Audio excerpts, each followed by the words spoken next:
എല്ലാവർക്കും ഒരു പുതിയ കോഴ്സിലോട്ട് സ്വാഗതം. ഈ കോഴ്സിൽ നമ്മൾ മൈസീക്വലിനെ കുറിച്ച് പഠിക്കാനാണ് ശ്രമിക്കുന്നത്. അപ്പോൾ നമ്മൾ വളരെ ബേസിക് ലെവലിൽ മൈസീക്വലിനെ കുറിച്ച് എക്സ്പ്ലെയിൻ ചെയ്യാൻ ശ്രമിക്കും. ഫോർ എക്സാമ്പിൾ, എന്താണ് ഒരു ഡാറ്റ, എന്താണ് ഒരു ഡാറ്റാബേസ്, അതേപോലെ എന്താണ് ഒരു ഡാറ്റാബേസ് മാനേജ്മെൻറ്റ് സിസ്റ്റം, എങ്ങനെയാണ് മൈസീക്വൽ ഡാറ്റാബേസ് യൂസ് ചെയ്തിട്ട് ഒരു ഡാറ്റാബേസ് ക്രിയേറ്റ് ചെയ്യുന്നത്, അതിലോട്ട് ടേബിൾ ക്രിയേറ്റ് ചെയ്യുന്നത്, അതിൽ ഡാറ്റ സ്റ്റോർ ചെയ്യുന്നത്, അതുപോലെ എങ്ങനെ ഡാറ്റ തിരിച്ചെടുക്കാം, അതുപോലെ മൾട്ടിപ്പിൾ ടേബിൾസ് ഉള്ള ഒരു ഡാറ്റാബേസ് ക്രിയേറ്റ് ചെയ്ത് ആ ടേബിളുകൾക്ക് ഇടയിലുള്ള റിലേഷൻ എങ്ങനെ ക്രിയേറ്റ് ചെയ്യാം, അതുപോലെ ഡാറ്റ വാലിഡേഷന് വേണ്ടി കൺസ്ട്രെയിൻസ് എങ്ങനെ ചെക്ക് ചെയ്യാം, അല്ലെങ്കിൽ കൺസ്ട്രെയിൻസ് എങ്ങനെ ആഡ് ചെയ്യാം, അതുകൂടാതെ എങ്ങനെ ഡാറ്റ ഇൻസേർട്ട് ചെയ്യാം, വാലിഡേറ്റ് ചെയ്യാം, അത്തരം ബേസിക് ആയിട്ടുള്ള എല്ലാ കാര്യങ്ങളും നമ്മൾ ഈ കോഴ്സിൽ കവർ ചെയ്യാൻ ശ്രമിക്കുന്നതാണ്. ഈ മൊഡ്യൂളിൽ നമ്മൾ മെയിനായിട്ട് ഡിസ്കസ് ചെയ്യാൻ ശ്രമിക്കുന്നത് എന്താണ് ഡാറ്റ, എന്താണ് ഡാറ്റാബേസ് മാനേജ്മെൻറ്റ് സിസ്റ്റം, അതേപോലെ എന്താണ് ഡാറ്റാബേസ്. ഈ 3 കാര്യങ്ങളാണ് ഡിസ്കസ് ചെയ്യാൻ ശ്രമിക്കുന്നത്. നമുക്ക് ആദ്യം തന്നെ എന്താണ് ഡാറ്റ എന്ന് നോക്കാം. ഈ ഡെഫിനിഷൻ നോക്കുകയാണെങ്കിൽ data is a collection of raw fact, figures or symbol that can be processed to produce meaningful information. ഏറ്റവും സിമ്പിളായിട്ട് പറയുകയാണെങ്കിൽ ഡാറ്റ ഒരു പീസ് ഓഫ് ഇൻഫർമേഷൻ, നമ്മുടെ കമ്പ്യൂട്ടറിൽ സ്റ്റോർ ചെയ്തിരിക്കുന്ന ഒരു ചെറിയ ഇൻഫർമേഷനെയാണ് സാധാരണഗതിയിൽ ഡാറ്റ എന്ന് പറയും. എക്സാമ്പിൾ പറയുകയാണെങ്കിൽ ഇപ്പോൾ നമ്മൾ ഒരു സ്റ്റുഡൻറ്റിൻ്റെയൊക്കെ ഇൻഫർമേഷൻ സ്റ്റോർ ചെയ്തിരിക്കുന്ന സമയത്ത് സ്റ്റുഡൻറ്റിൻ്റെ പേര്, അതേപോലെ ഗ്രേഡ്, ഇത്തരം ഇൻഫർമേഷനെ നമുക്കൊരു ഡാറ്റ ആയിട്ട് കൺസിഡർ ചെയ്യാം. അല്ലെങ്കിൽ ഒരു കമ്പനിയിലെ എംപ്ലോയീസിൻ്റെ പേര്, അതേപോലെ അവരുടെ ബാങ്ക് അക്കൗണ്ട്, അല്ലെങ്കിൽ അവരുടെ ഫോൺ നമ്പർ, ഇത്തരം ഇൻഫർമേഷനൊക്കെ നമുക്ക് ഡാറ്റയായിട്ട് കൺസിഡർ ചെയ്യാം. അതായത് കമ്പ്യൂട്ടറിനകത്ത് നമ്മൾ ഫ്യൂച്ചറിൽ യൂസ് ചെയ്യണം എന്ന ഒരു ഉദ്ദേശത്തോടു കൂടി സ്റ്റോർ ചെയ്തിരിക്കുന്ന ഇൻഫർമേഷനെയാണ് നമ്മൾ സാധാരണഗതിയിൽ ഡാറ്റയായിട്ട് കൺസിഡർ ചെയ്യുക. ഇത്തരം ഡാറ്റ നമ്മൾ നിരന്തരം കാണുന്നതാണ്.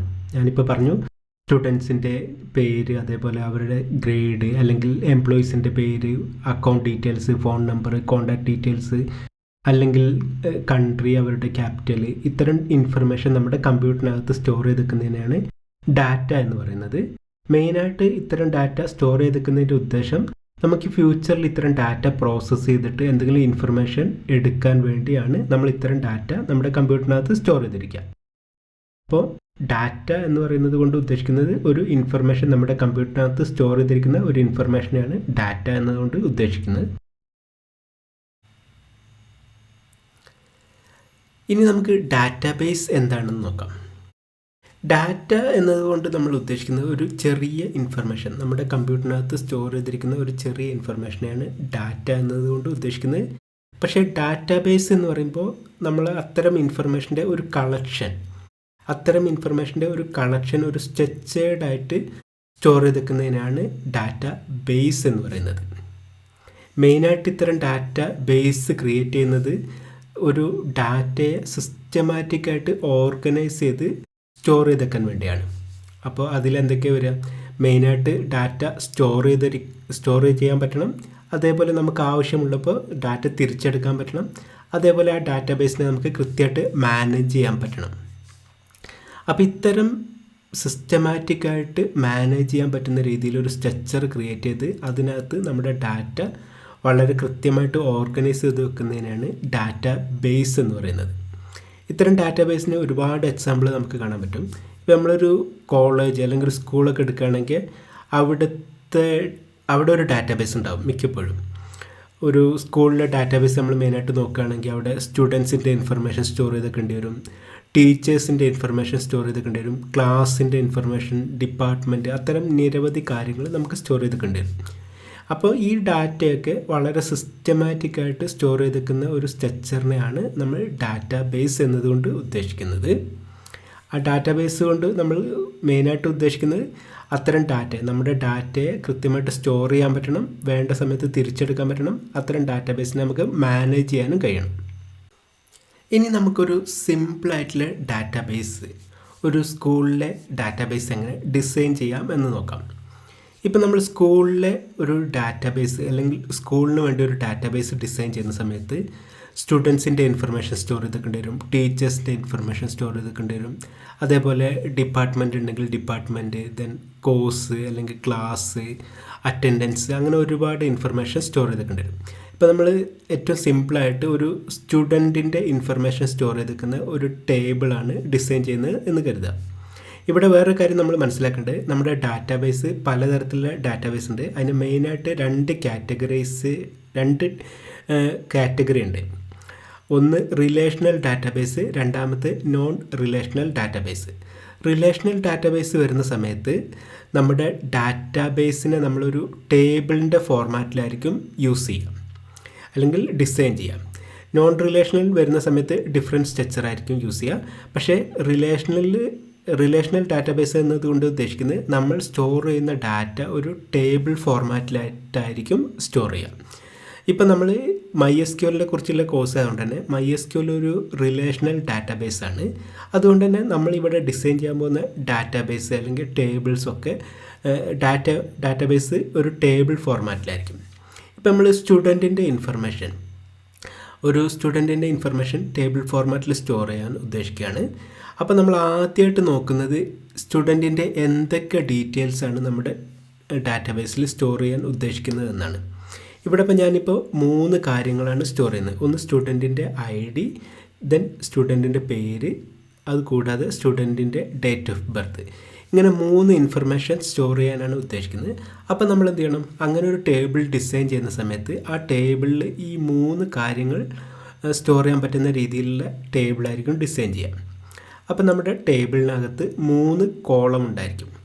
ഫസ്റ്റ് കോളത്തിനകത്ത് സ്റ്റുഡൻറ്റ് ID, ദെൻ സ്റ്റുഡൻറ്റിൻ്റെ പേര്, അതുകൂടാതെ സ്റ്റുഡൻറ്റിൻ്റെ ഡേറ്റ് ഓഫ് ബർത്ത്. ഇങ്ങനെ 3 കാര്യങ്ങൾ സ്റ്റോർ ചെയ്യാൻ പറ്റുന്ന ഒരു ടേബിളായിരിക്കും നമ്മൾ ഡിസൈൻ ചെയ്യുക. ഇനിയിപ്പോൾ നമുക്കൊരു റിക്വയർമെൻറ്റ് കുറച്ച് മാറ്റം വരുത്തി നമുക്ക് 4 കാര്യങ്ങൾ അല്ലെങ്കിൽ സ്റ്റുഡൻറ്റിൻ്റെ 4 ഇൻഫർമേഷൻ സ്റ്റോർ ചെയ്തെടുക്കണം എന്ന് വിചാരിക്കാം. ഇത്തരമൊരു സാഹചര്യത്തിൽ നമ്മൾ ഡിസൈൻ ചെയ്യുന്ന ടേബിളിലും 4 കോളം ഉണ്ടായിരിക്കണം. ഈ 4 കോളത്തിൽ ഫസ്റ്റ് കോളത്തിൽ സ്റ്റുഡൻറ്റിൻ്റെ ID, then name, date of birth, last കോളത്തിൽ ജെൻഡർ. ഇനിയിപ്പോൾ ഫോൺ നമ്പറും കൂടി സ്റ്റോർ ചെയ്തെടുക്കണമെങ്കിൽ നമ്മൾ ഡിസൈൻ ചെയ്യുന്ന ടേബിളിൽ 5 കോളം ഉണ്ടായിരിക്കണം. അതുകൂടാതെ അഡ്രസ്സ് അല്ലെങ്കിൽ അതർ ഇൻഫർമേഷനൊക്കെ സ്റ്റോർ ചെയ്തെടുക്കണമെങ്കിൽ ഏതൊക്കെ ഇൻഫർമേഷനാണ് സ്റ്റോർ ചെയ്തെടുക്കുന്നത് അത്രയും അതിനനുസരിച്ചുള്ള കോളംസ് നമ്മുടെ ടേബിളിനകത്ത് വേണം. ഇനിയിപ്പോൾ ഒരു ടേബിൾ ഡിസൈൻ ചെയ്ത് കഴിഞ്ഞ് ഇപ്പോൾ നമ്മൾ ഈ 4 കോളമുള്ള ഒരു ടേബിൾ ഡിസൈൻ ചെയ്ത് കഴിഞ്ഞു എന്ന് കരുതുക. അത് കഴിഞ്ഞ് അതിലോട്ട് നമുക്ക് ഡാറ്റ ഇൻസേർട്ട് ചെയ്യണം. അപ്പോൾ നമ്മളെങ്ങനെ ഇൻസേർട്ട് ചെയ്യുക? ഓരോ റോ ആയിട്ട് ഓരോ സ്റ്റുഡൻറ്റിൻ്റെ ഇൻഫർമേഷൻ നമുക്ക് ഇൻസേർട്ട് ചെയ്യാൻ പറ്റും. ഇവിടെ ഇപ്പോൾ ഫസ്റ്റ് സ്റ്റുഡൻറ്റിൻ്റെ ഇൻഫർമേഷൻ നമുക്ക് എന്താക്കാം, ഒരു റോ ആയിട്ട് ഇൻസേർട്ട് ചെയ്യാൻ പറ്റും. അപ്പോൾ അത് ഇൻസേർട്ട് ചെയ്തിട്ടുണ്ടെങ്കിൽ ഏകദേശം ഇതേപോലെ ഉണ്ടാവും. സ്റ്റുഡൻറ്റ് ID 1, അവരുടെ പേര്, ഡേറ്റ് ഓഫ് ബർത്ത്, ജെൻഡർ. ഇനി അടുത്ത സ്റ്റുഡൻറ്റിൻ്റെ ഇൻഫർമേഷൻ നമുക്ക് എന്താക്കാൻ പറ്റും, അതൊരു മറ്റൊരു റോ ആയിട്ട് ഇതേ ടേബിളിനകത്ത് ഇൻസേർട്ട് ചെയ്യാം. അങ്ങനെ സെക്കൻഡ് സ്റ്റുഡൻറ്റിൻ്റെ ഇൻഫർമേഷൻ മറ്റൊരു റോ ആയിട്ട് സേവ് ചെയ്ത്. ഇനിയിപ്പോൾ ഒരു തേർഡ് സ്റ്റുഡൻറ്റിൻ്റെ ഇൻഫർമേഷൻ സ്റ്റോർ ചെയ്യണമെങ്കിലോ അത് നമുക്കൊരു പുതിയ റോ ആയിട്ട് ഇതിനകത്ത് തന്നെ സ്റ്റോർ ചെയ്യാൻ പറ്റും. അങ്ങനെ നമുക്ക് മില്യൺസ് കണക്കിന് ഇൻഫർമേഷൻ അല്ലെങ്കിൽ സ്റ്റുഡൻസിൻ്റെ ഇൻഫർമേഷൻ ഒരൊറ്റ ടേബിളിനകത്ത് തന്നെ സ്റ്റോർ ചെയ്യാൻ പറ്റും. ഈ ഡാറ്റാബേസ് ഡിസൈൻ ചെയ്യുന്ന സമയത്ത് നമ്മൾ ആദ്യം ഡിസൈൻ ചെയ്യേണ്ടത് ഏത് സ്ട്രക്ചർ അല്ലെങ്കിൽ എന്തൊക്കെ ഇൻഫർമേഷനാണ് സ്റ്റോർ ചെയ്യാൻ പോകുന്നത് അതിന് പറ്റുന്ന ഒരു ടേബിളായിരിക്കും ഡിസൈൻ ചെയ്യുക. ഇവിടെ അപ്പം നമ്മൾ 4 കോളമാണ് അല്ലെങ്കിൽ 4 ഇൻഫർമേഷനാണ് ഒരു സ്റ്റുഡൻറ്റിൻ്റെ സേവ് ചെയ്യുന്നത്. അതുകൊണ്ട് തന്നെ നമ്മൾ ആദ്യം ഡിസൈൻ ചെയ്യുന്ന സമയത്ത് ആ ടേബിളിനകത്ത് 4 കോളം വരുന്ന രീതിയിൽ ഡിസൈൻ ചെയ്യും. ഇനിയിപ്പോൾ 6 കോളം വേണമെങ്കിൽ, അതായത് ഫോൺ നമ്പറും അഡ്രസ്സും വേണമെങ്കിൽ അങ്ങനെ ഡിസൈൻ ചെയ്യാം. അല്ലെങ്കിൽ സ്റ്റുഡൻറ്റിൻ്റെ പേരും അഡ്രസ്സും മാത്രം മതിയെങ്കിൽ അങ്ങനെ ഡിസൈൻ ചെയ്യാം. നമ്മുടെ റിക്വയർമെൻറ്റ് അനുസരിച്ച് അല്ലെങ്കിൽ നമ്മുടെ പ്രൊജക്റ്റിൽ നമ്മൾ എന്തൊക്കെ ഇൻഫർമേഷനാണ് സ്റ്റോർ ചെയ്യാൻ ഉദ്ദേശിക്കുന്നത് അതിനനുസരിച്ച് നമ്മുടെ ഓരോ ടേബിളിനകത്തെ കോളംസും വ്യത്യാസം വരും, അതിനകത്തെ ഡാറ്റയും വ്യത്യാസം വരും, ഡാറ്റ ടൈപ്സും വ്യത്യാസം വരും. പക്ഷേ ബേസിക്കായിട്ട് ഇത്രമാത്രം അറിഞ്ഞിരിക്കുക, ഒരു ടേബിളിനകത്ത് നമ്മൾ എന്ത് ഇൻഫർമേഷനാണ് സ്റ്റോർ ചെയ്യുന്നത് അതിന് പറ്റുന്ന ഒരു ഫോർമാറ്റിൽ അല്ലെങ്കിൽ ഡിസൈനിലായിരിക്കും ആ ടേബിൾ ഡിസൈൻ ചെയ്തെടുക്കേണ്ടത്. ഇനി നമുക്ക് വളരെ ഇമ്പോർട്ടൻ്റ് മറ്റൊരു കൺസെപ്റ്റ് പഠിക്കാൻ ശ്രമിക്കാം. What is database management system? ഇത് സോഫ്റ്റ്വെയർ ആണ്. നമുക്കൊരു ഡാറ്റാബേസ് ക്രിയേറ്റ് ചെയ്യാൻ വേണ്ടി ഓൾറെഡി മാർക്കറ്റിൽ നിരവധി സോഫ്റ്റ്വെയറുകളുണ്ട്. അത്തരം സോഫ്റ്റ്വെയറുകളെ നമ്മൾ കോമൺ ആയിട്ട് വിളിക്കുന്ന ഒരു പേരാണ് database management system. For example Oracle, SQL server, MySQL, PostgreSQL അങ്ങനെ നിരവധി സോഫ്റ്റ്വെയറുകൾ ഓൾറെഡി മാർക്കറ്റിൽ അവൈലബിൾ ആണ്. ആ സോഫ്റ്റ്വെയറുകൾ യൂസ് ചെയ്ത് നമുക്ക് ഡാറ്റാബേസ് മാനേജ്മെൻറ്റ് അല്ലെങ്കിൽ ഡാറ്റാബേസ് ക്രിയേറ്റ് ചെയ്യാൻ പറ്റും. അത്തരം സോഫ്റ്റ്വെയറുകളെ നമ്മൾ പറയുന്ന പേരാണ് ഡാറ്റാബേസ് മാനേജ്മെൻറ്റ് സിസ്റ്റം. ഈ സോഫ്റ്റ്വെയർ നമ്മളിപ്പോൾ പറയുന്ന MySQL ആയിക്കോട്ടെ, SQL ആയിക്കോട്ടെ, അതേപോലെ SQL സെർവർ ആയിക്കോട്ടെ, ഒറാക്കിൾ, ഇത്തരം സോഫ്റ്റ്വെയറുകളൊക്കെ ഡാറ്റയെ ടാബുലാർ ഫോർമാറ്റിലാണ് ഡാറ്റയെ സ്റ്റോർ ചെയ്യുക. അതുകൊണ്ട് തന്നെ ഇത്തരം ഡാറ്റാബേസുകളെ റിലേഷണൽ ഡാറ്റാബേസ് മാനേജ്മെൻറ്റ് സിസ്റ്റം എന്നും പറയും. കാരണം ഡാറ്റാബേസ് ക്രിയേറ്റ് ചെയ്യാൻ മറ്റ് സോഫ്റ്റ്വെയറുകളും അവൈലബിൾ ആണ്. അതൊക്കെ വേറെ തരത്തിലുള്ള കൺസെപ്റ്റുകളൊക്കെ യൂസ് ചെയ്തിട്ടാണ് ഡാറ്റാബേസിനെ സ്റ്റോർ ചെയ്യുന്നത്. അതുകൊണ്ട് തന്നെ അതിനെ non relational database management system എന്നാണ് പറയുക. പക്ഷേ MySQL, ഒറാക്കിൾ, SQL സെർവർ ഇതൊക്കെ ഡാറ്റയെ ഒരു സ്ട്രക്ചേർഡ് ആയിട്ടുള്ള ഒരു ടേബിളിനകത്താണ് സ്റ്റോർ ചെയ്യുക.